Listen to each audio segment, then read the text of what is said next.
next one is Tashlich. It is customary to go to the river or some other body of water on the first afternoon of Rosh Hashanah to perform Tashlich ritual. Let's finish. We explain. This is based on a pasuk. You will throw all the sins into the depth of the sea. The word for throw is tashlich. This symbolizes that we will be forgiven. We will be forgiven for our sins. Additionally, the Medrash writes that when Abraham Avinu was traveling to Akedah, the Satan brought the body of water in attempt to deter him from performing a great act. To evoke this merit, we recite the prayer at the water's edge. Okay, so let's, before we continue, so we have this custom. Is it halacha?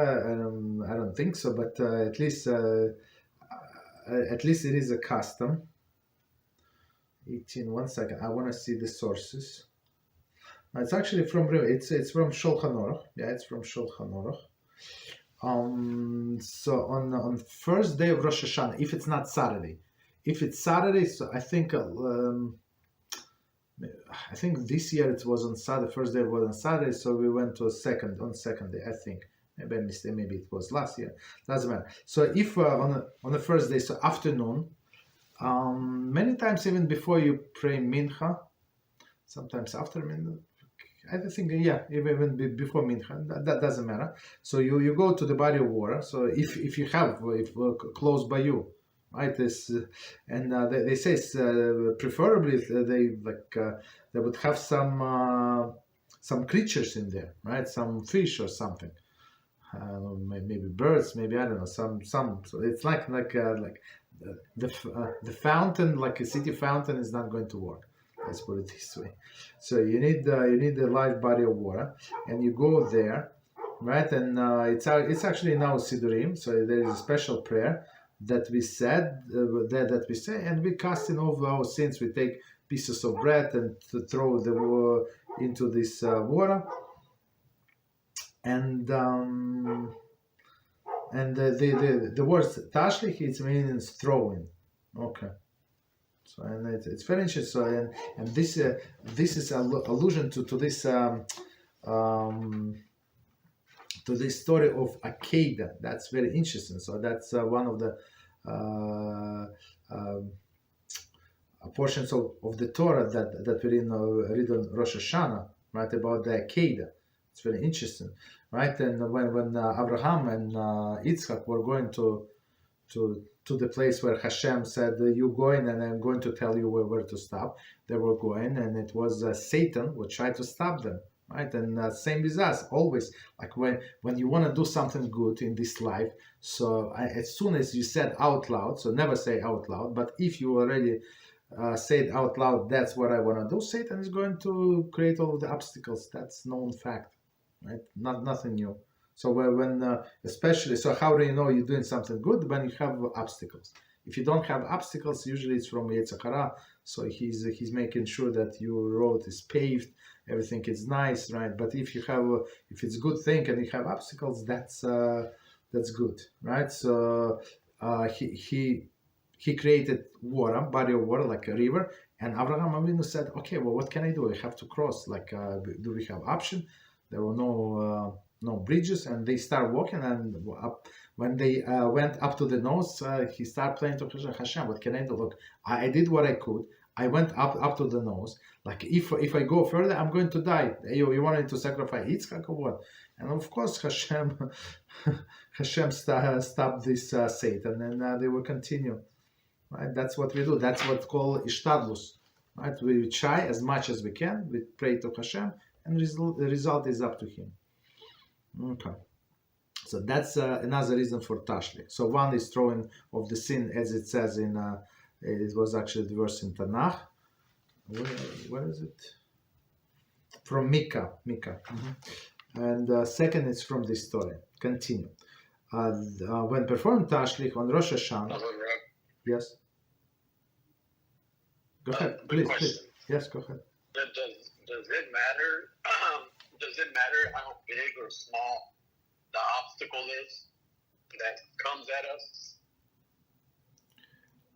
Okay, that's a good question. I mean, sometimes. So it says that after a person did some sins, right, that carries with them a chorus penalty, meaning excisions, that the person's soul was supposed to cut from this world and the world to come. Okay, so if person did Teshuvah, right, a person did Teshuvah, and Teshuvah was accepted by Hashem, and it was and Rosh Hashanah passed. No, I'm sorry. Yom Kippur passed, right? He did Teshuvah plus Yom Kippur, so he has to go through suffering. So how much suffering? Suffering. I don't know, like whatever person should get, because it was his life was given back to him. You understand? So Hashem can do suffering like Chas v'Shalom, like in one bunch, in a few days, in a few years, or he can stretch it in many years. And the Gemara in a tractate Rosh Hashanah said, what is the example? You put your hand into the pocket, and you were intended to take out one coin, and you took another coin. Or you were late on the bus. Are you late on the work? No, I'm not late on work, but I prefer to go to this bus. Okay, so you get a little upset. So this obsession, you get a little upset, so that's already suffering. Right, so all of this obstacle, the same. Some people, like after 2 or 3 times obstacle, they just quit completely. You understand? So it depends. So if it's worthy cause, Satan is not going to let you just fly away and do whatever you want. You understand? Especially people who sinned a lot in their life. So now it's that person was the best soldier for 20 years, 30 years. Now he said, I'm out. I want to go join the army of Hashem. He said, no, there is no discharge. You understand? So he's going to put obstacles. So it depends on the person. But we know, we learned from Avraham Avinu. You going. And you do up to your nose. Like, if I go further, I'm going to die. Hashem, I did my part. Please. Hashem is going to perform. Maybe a little early, but we do our job till the end. Got it? Any other questions? Okay, so let's continue. That was a good question. When performing Tashlich on Rosh Hashanah, one should not throw bread into the water, since it is forbidden to eat fish or animals that do not belong to you. One should not throw. I mean, that's everybody throw bread. Okay. So one of the things. So on holiday, on Shabbos and on holidays, it is forbidden to feed wild animals, right? So the only exception is Parsha Shira, right? Where when the birds came and they ate the man that this Reshaim put on Shabbos. That's the only exception. But not everybody do it. Like some people do before Shabbos. But even if you did like Friday night and it was forbidden, so the birds are going to come like on Shabbos and finish eating. So it's still like you feed in this, even indirectly, but you feed in them. Okay, that's forbidden. And many people do Tashlich, for example. Where I live, I can walk to the water, right? It's not too far from me. But other people live further away. They're not going to walk like 40 minutes, 1 hour to water, of course. So they would come and do this Tashlich when they can drive, actually, from Rosh Hashanah to Yom Kippur. There is we have this boardwalk or something, like when you drive past there, so you see like from morning to night all of the Jews do Tashlich there. It's very interesting. It's along the highway. Very interesting. Okay.